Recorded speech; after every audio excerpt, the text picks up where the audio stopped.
1945년 일본에 두 개의 핵이 떨어집니다. 첫 번째는 8월 6일 히로시마, 두 번째는 3일 뒤인 8월 9일 나가사키였습니다. 이 두 번의 핵 공격은 일본을 항복하게 만듭니다. 그런데 생각해보면 핵과 가치 상식을 뛰어넘는 수준의 공격을 받게 됐을 때 그 압도적인 힘의 차이에 즉시 항복할 만도 한데요.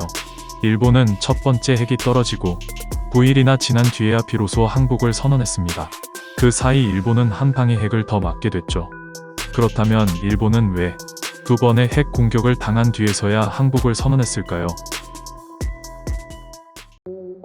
2차 대전의 끝을 향해 가던 1945년, 일본은 이미 답이 없는 상황에 처해 있었습니다. 함께 추축국을 구성하던 이탈리아와 독일은 항복했고, 일본 역시 여러 전투에서 연이어 패배하며 전력이 많이 약화된 상태였습니다. 이러한 상황에서 연합국은 포츠담 선언을 통해 일본의 항복을 촉구합니다. 어떻게 보면 항복하기 좋은 타이밍을 잡아준 거죠. 하지만 일본은 포츠담 선언을 받아들이지 않았습니다. 그 이유는 천황을 지도자로 두는 통치체제인 천황제를 지키기 위함이었습니다. 포츠담 선언에는 천황제의 존폐나 처벌 여부에 대한 언급이 없었습니다. 일본은 이를 보고 천황제의 유지가 보장되지 않았다고 해석했습니다. 포츠담 선언을 수용해 항복을 하면 천황이 없어질 수도 있다 생각한 거죠. 당시의 천황은 국가의 지도자를 넘어 일본 내에서 신처럼 여겨지는 상징적 존재였기 때문에 일본은 이에 민감하게 반응했습니다. 하지만 연합국, 특히 미국은 굳이 천황제를 건드릴 생각이 없었습니다. 일본이 항복을 하게 된다면 일본의 주요 도서 지역은 미국 중심의 연합국 최고 사령부가 점령할 예정이었습니다. 사실상 미국이 일본을 점령하는 것이죠. 보다 손쉬운 통치를 위해 연합국은 천황의 존재를 유지할 생각이었습니다. 그리고 2차 대전 말기에 이미 냉전의 기미가 서서히 보이고 있었습니다. 자신들의 진영으로 점령국을 끌어들이기 위해 점령 국가의 장악력을 약화시킬 수 있는 행동은 자제했는데요. 그래서 연합국은 일본의 항복을 받아내는 과정에서 일본의 민심을 흔들 만한 행동은 하지 않으려 했습니다. 이런 연합국의 의도와 상관없이 일본은 깔끔하게 항복을 거부했고, 일본의 전쟁 의지가 남아있다고 판단한 미국은 이를 확실하게 꺾고 항복을 받아내기 위해 핵무기의 사용을 결정하게 됩니다. 그렇게 1945년 8월 6일 히로시마의 리틀보이가 투하됩니다. 설상가상으로 중립관계에 있던 소련이 8월 8일 일본에 선전포고를 하게 되고 8월 9일 본격적으로 일본과의 전쟁에 돌입합니다. 이때까지도 일본 내에서는 의견 충돌이 있었습니다.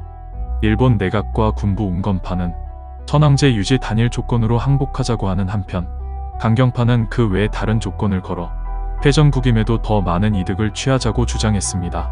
이 와중에 결사항전을 외치는 극단적인 세력도 있었습니다. 이들이 엇갈린 의견을 모으기 위해 최고전쟁 지도회의가 열린 날짜가 8월 9일, 두 번째 핵이 떨어지던 날이었습니다. 일본의 항복은 그제서야 급물살을 타기 시작합니다. 두 번의 핵으로 인해 연합국의 의도대로 일본의 전위는 확실하게 꺾였습니다. 더군다나 소련군은 만주의 일본군을 파죽지세로 격파하고 한반도 북부까지 밀고 내려왔는데요. 일본이 괜히 버티며 시간을 끌다 소련이 한반도를 지나 일본으로 넘어올 경우 독일과 마찬가지로 분할 통치를 당할 수도 있었습니다. 그래서 일본은 8월 10일 포츠담 선언 수용 의사를 밝히며 사실상의 항복 의사를 연합국에 전달합니다. 일본의 항복에는 천황 통치권 보전이 조건으로 붙어 있었는데요. 연합국은 일본이 항복 의사를 전달한 다음날 일본의 조건을 포함한 항복을 수용했습니다. 그리고 3일 뒤인 8월 14일 최종적으로 일본이 항복을 통보했으며 8월 15일 일본은 마침내 항복하게 됩니다. 그러니까 일본은 핵을 맞기 이전에도 항복할 기회가 있었고, 미국이 두 번째 핵을 쏘기 이전에도 항복할 기회가 있었지만 천황제에 집착하느라 그 시기가 늦어졌고, 그 결과 두 번의 핵을 맞고 항복을 하게 됐습니다. 어쨌든 천황제는 유지되었고 분단도 막았으니 일본은 소기의 목적을 달성했지만 애초에 연합국이 천황제를 폐지할 생각이 없었다는 점, 소련이 한반도를 내려오던 중에 항복을 해서 일본 대신 우리가 분단을 당하게 됐다는 점을 생각해보면 참 아이러니하고도 씁쓸한 역사가 아닌가 생각합니다.